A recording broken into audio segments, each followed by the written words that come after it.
Samuel Davdy, je dis juste quelques mots pour introduire ce travail que Davdy a fait avec Farm. Et puis, c'est Olia qui présentera le contenu, la publication. Donc, c'est une publication qui est sortie au mois de mars sur l'impact de la hausse des prix agricoles sur les agricultures africaines. Donc, c'est très ambitieux, très vaste. On a proposé un regard sur cette question-là. Donc c'est une collaboration d'où on vient. En fait, il y a un peu plus d'un an au moment d'une nouvelle flambée des cours relative à l'invasion de la Russie en Ukraine. Il y a beaucoup de questions qui ont ressurgi sur l'impact de cette hausse de prix. Alors comme on vient de le dire, la hausse était déjà antérieure à ce phénomène, notamment dans le contexte du Covid. Et en échangeant avec Farm, on a pensé qu'il était opportun de fournir une réflexion un peu plus objective sur ce contexte et sur la manière dont les agriculteurs en Afrique étaient impactés et percevaient cette situation-là.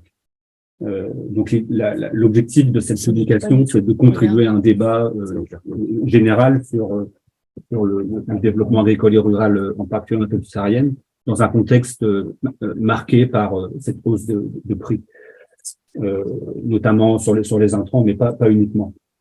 Donc voilà, et on avait nos organisations l'ambition de faire ce travail-là. On s'est dit que c'était mieux de le faire ensemble et de mutualiser nos ressources pour le faire.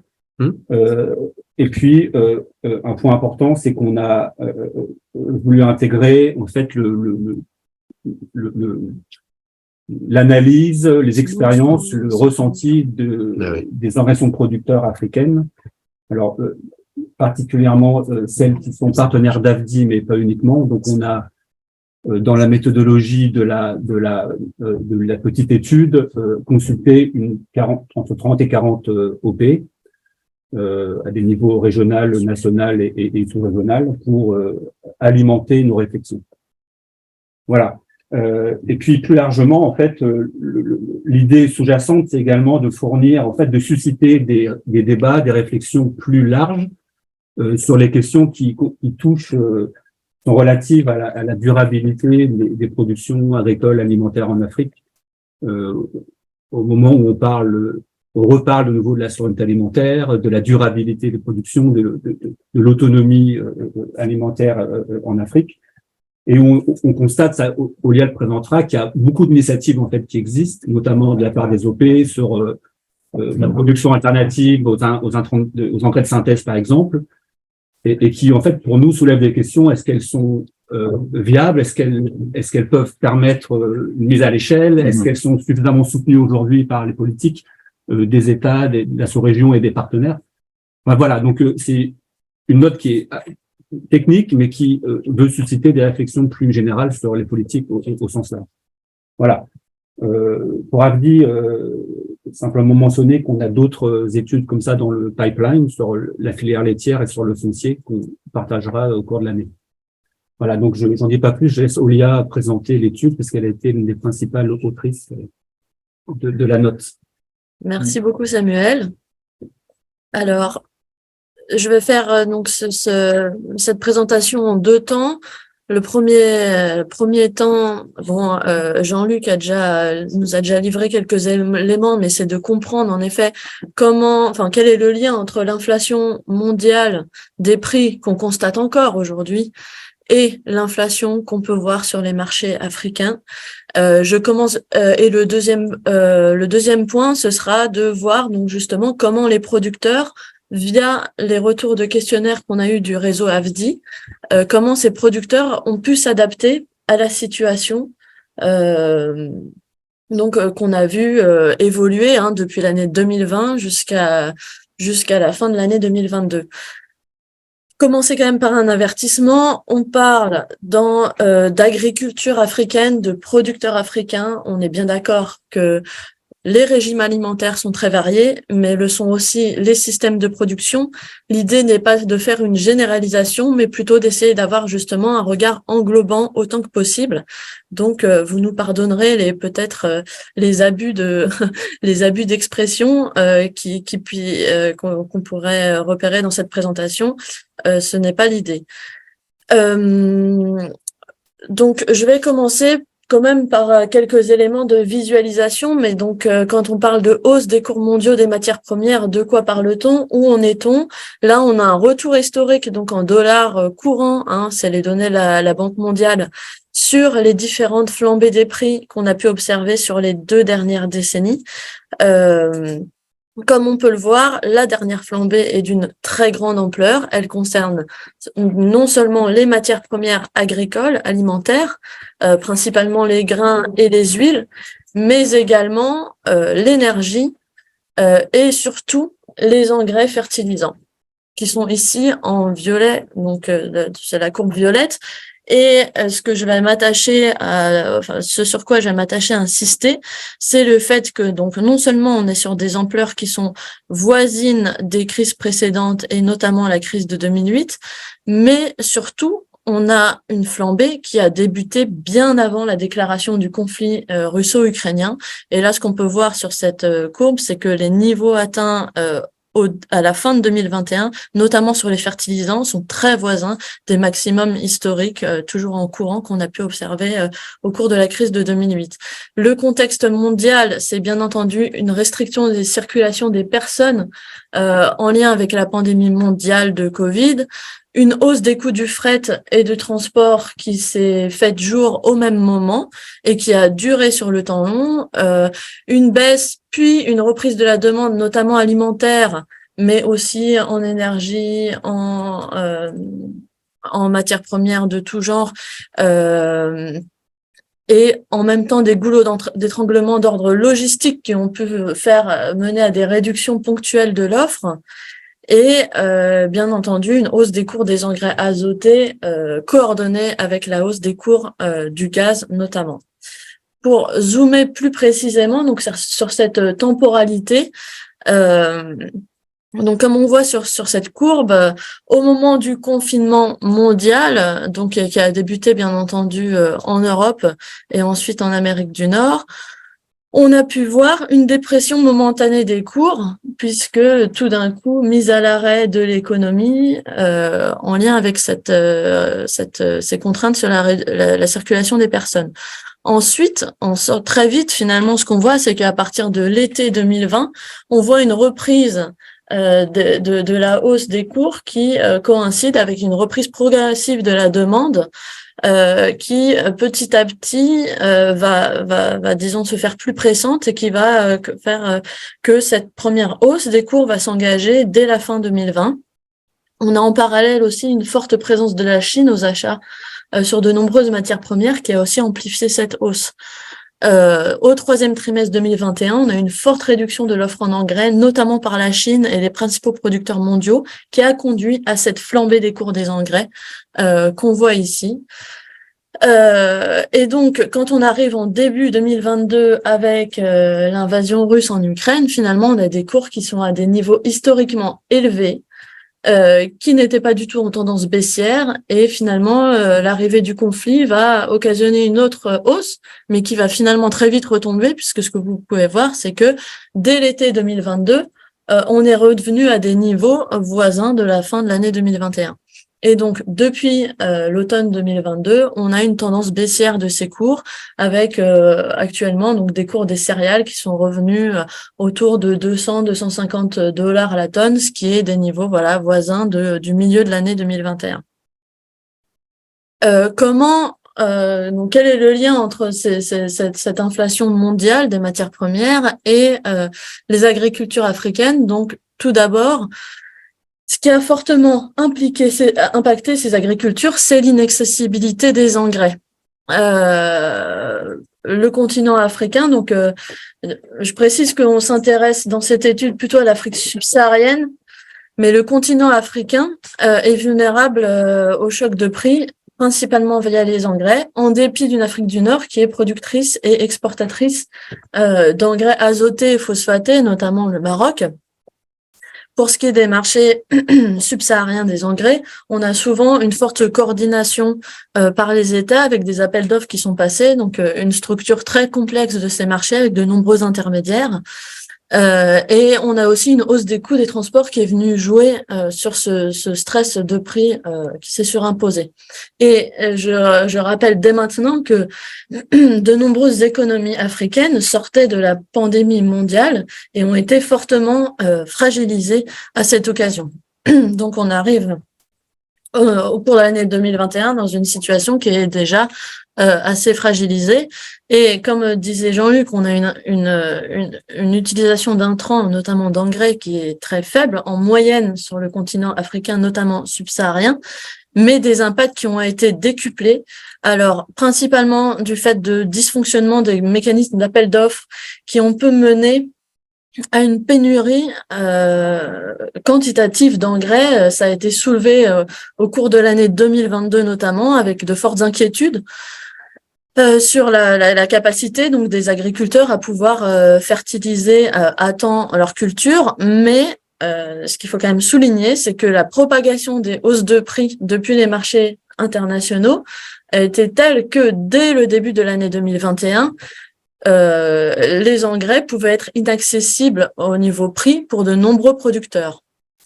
Et donc, quel impact de tout cela? C'est difficile à mesurer. On connaît souvent le résultat plusieurs années après. C'est ce qu'on a pu voir au cours de la crise de 2008. Mais a priori, ça pourra être une baisse de la fertilisation et des rendements dans certaines cultures les plus dépendantes de ces intrants. Sachant qu'avec un impact à long terme qui pourrait être aussi lissé. Je souligne aussi que, par exemple, pour cette année, les récoltes de riz dans de nombreux endroits d'Afrique subsaharienne ont été affichées comme bonnes. Donc, disons que ces impacts sont bien entendu à modérer selon les contextes précis qu'on considère. Deuxième impact, bien entendu, c'est l'inflation sur les prix à la consommation. Alors, on parle, comme on a parlé au cours de la crise de 2008, de canaux de transmission des prix mondiaux via les matières premières importées. Donc, c'est toujours quelque chose qui existe. Une étude récente de la Banque de France a montré que cette inflation importée était toujours loin d'être négligeable. Ça concerne ici les huiles notamment et les blés. Et le blé, pardon, qui est une matière première peu consommée en Afrique, mais principalement sur les marchés urbains et dont l'utilisation est en croissance. Et bien entendu, des mécanismes de substitution dans les usages alimentaires, parce que quand certaines matières premières augmentent, les consommateurs se tournent vers d'autres, ce qui contribue aussi à faire propager cette inflation. Mais comme je disais, dans un contexte d'économie fragilisée par la pandémie, on a une dynamique inflationniste au niveau des prix à la consommation qui s'est également amorcée en parallèle dès l'année 2020. Et donc, des chaînes alimentaires finalement qui ont été peu impactées par, disons, les restrictions de circulation liées au confinement, aux mesures liées à la pandémie, mais qui ont quand même pu fragiliser tout un tissu social d'intermédiaires, d'acteurs du marché. Et donc, qui ont contribué à avoir un impact qui est amené à durer sur le long terme. Voilà. Et donc, des prix à l'alimentation qui sont en croissance. En dernier lieu, quand même une remarque sur les questions d'insécurité alimentaire qu'on relève de manière structurelle et chronique dans certaines régions du continent. On est bien d'accord que ces poches d'insécurité alimentaire sont souvent en lien avec des conflits et des accidents climatiques. Et donc, ce contexte inflationniste général a pu aussi avoir un impact plus prononcé dans ces régions où l'insécurité alimentaire est forte. Juste pour terminer, pour visualiser, on a là l'indice des prix à la consommation dans sa composante alimentation pour plusieurs pays d'Afrique subsaharienne. Alors, ce n'est pas exhaustif, mais ça permet d'avoir une idée de la dispersion de cette inflation alimentaire. On a bien entendu tout en bas du graphique les courbes qui correspondent à certains pays de l'UMOA, où l'inflation est quand même beaucoup plus ferme que certains autres pays hors zone franc CFA, si je puis dire, mais que sont notamment l'Éthiopie, la Guinée, le Sierra Leone, par exemple, ou le Nigeria. Donc, ça nous donne une idée de cette inflation qui s'est, comme on le voit, amplifiée dès l'année 2020-2021. On voit que la hausse des pentes des courbes commence à ce moment-là. Donc, encore une fois, le conflit russo-ukrainien a participé à maintenir ces pressions inflationnistes, mais n'est pas le déclencheur de cette inflation alimentaire. Et pour terminer, la situation actuelle, on voit que dans certains pays, notamment en Afrique de l'Ouest, on a une redescente des cours, des prix alimentaires. Ça ne semble pas être le cas plutôt en Afrique de l'Est, où il y a eu des réductions de l'offre en lien avec des récoltes, par exemple, moins bonnes, qui font que dans ces pays-là, les cours sont en train de encore plus monter que précédemment. En tout cas, c'est ce qu'indiquent les observations de la FAO. Donc, deuxième partie, comment les producteurs africains ont pu ressentir et réagir face à cette crise. Donc, je pense qu'il est important de préciser que ils ont été avant tout impactés via la hausse des prix des intrants, et donc c'est bien entendu les filières les plus intensives en intrants qui concentrent cette crise. Et donc dans certains, pour préciser, on a bien entendu une très grande variété de systèmes de production. Ces systèmes de production sont divers en ce qui concerne les cultures. Et on a souvent des cultures d'exportation qui sont mêlées à des cultures destinées à la consommation sur le marché domestique. Et donc, c'est pourtant ces filières d'exportation historiques, je peux citer le coton, le cacao, mais encore d'autres filières qui concentrent, l'accès aux intrants, le crédit de campagne. Et donc, la hausse des cours des engrais a pu impacter ces filières et donc les revenus qui en découlent. Ce qui fait que, en parallèle, ça fait moins de revenus disponibles pour, s'occuper des cultures qui sont sur le reste des exploitations. Et donc, sur les cultures destinées au marché domestique, on a également un impact qui peut être beaucoup plus diffus ou toujours important selon que si on considère les céréales, notamment mil, sorgho, où les applications de fertilisants sont non pas organiques, mais de synthèse sont moins importantes, mais également d'autres types de cultures telles que les cultures maraîchères qui font appel à des quantités non négligeables d'intrants. Et donc, bien entendu, selon les producteurs et leur capacité d'investissement, on ne peut avoir un impact qui peut être amplifié ou non selon leur vulnérabilité et leur accès à ces intrants. Deuxième partie, les producteurs ont été impactés, bien entendu, au niveau des prix alimentaires, donc en tant que consommateurs. Ces producteurs sont confrontés à la volatilité des prix des matières premières importées, bien entendu, mais aussi et avant tout à la volatilité des marchés locaux, puisque ces derniers peuvent présenter des forts niveaux également de volatilité. Il faut voir aussi que les cultures d'exportation n'ont pas connu des hausses de cours comparables à celles des engrais. Et donc, du coup, un déséquilibre ici entre coûts de production qui ont augmenté plus que le revenu du côté de ces cultures-là. Et donc, d'autres sources d'activité qui ont pu être impactées par la crise, qui sont également à prendre en compte hors agriculture. Et donc, en tant que consommateur, comme je disais, le coût de la ration alimentaire a augmenté du fait de cette inflation que j'ai décrite précédemment. Et donc, bien entendu, comme le disait Jean-Luc, il faut voir que la part de l'alimentation destinée à la famille occupe une place importante dans le budget des familles, et c'est son caractère incompressible qui va, accentuer la pression. et donc, en définitive, un pouvoir d'achat qui a été réduit par cette inflation. Donc, suite à cela, quelles ont pu être les stratégies des producteurs, ce que nous ont montré donc les retours du réseau AFDI.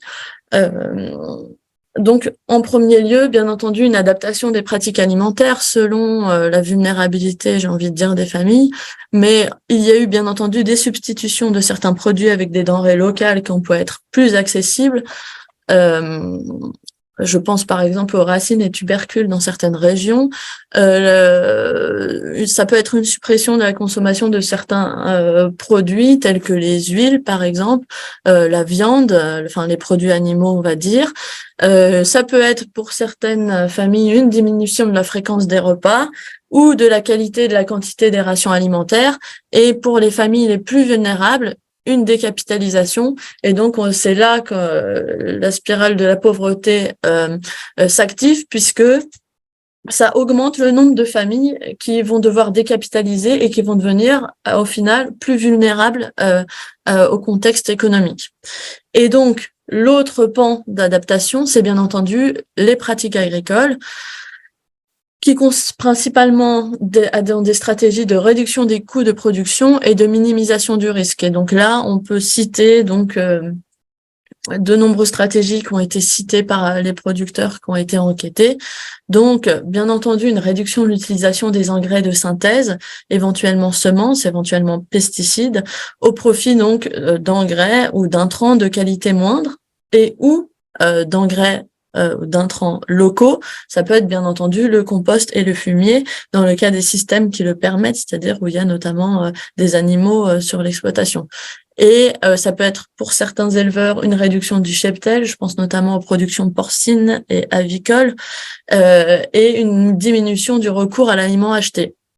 Par ailleurs, on a pu voir citer des évolutions des assolements, donc diminuer les cultures exigeantes aux intrants en essayant par ailleurs d'augmenter la surface en cultures qui exigent moins d'intrants,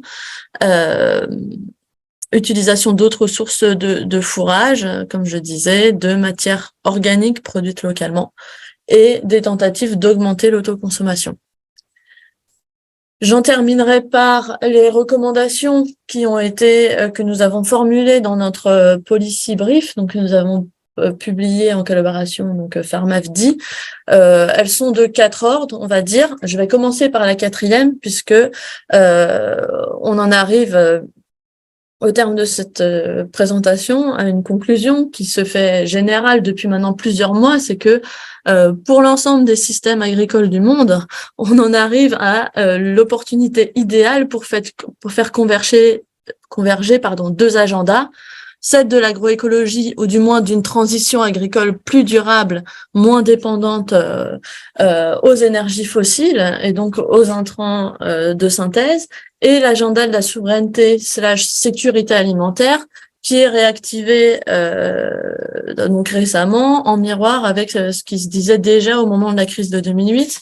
Et donc pour cela, bien entendu, il y a un fort rôle des politiques publiques pour soutenir la mise à l'échelle de ces stratégies d'adaptation qui sont portées par les producteurs avant tout, mais aussi par l'ensemble des acteurs de la filière. Donc, bien entendu, mobiliser l'ensemble des sources de financement disponibles pour soutenir donc ces producteurs, mais aussi le secteur privé local en faveur de la construction de chaînes de valeur durables.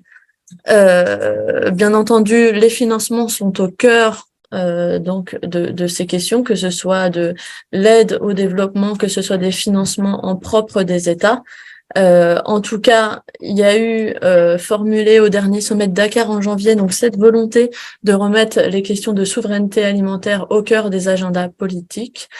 Et donc c'est le moment justement de les soutenir et je vais m'arrêter là et je vous remercie pour votre écoute.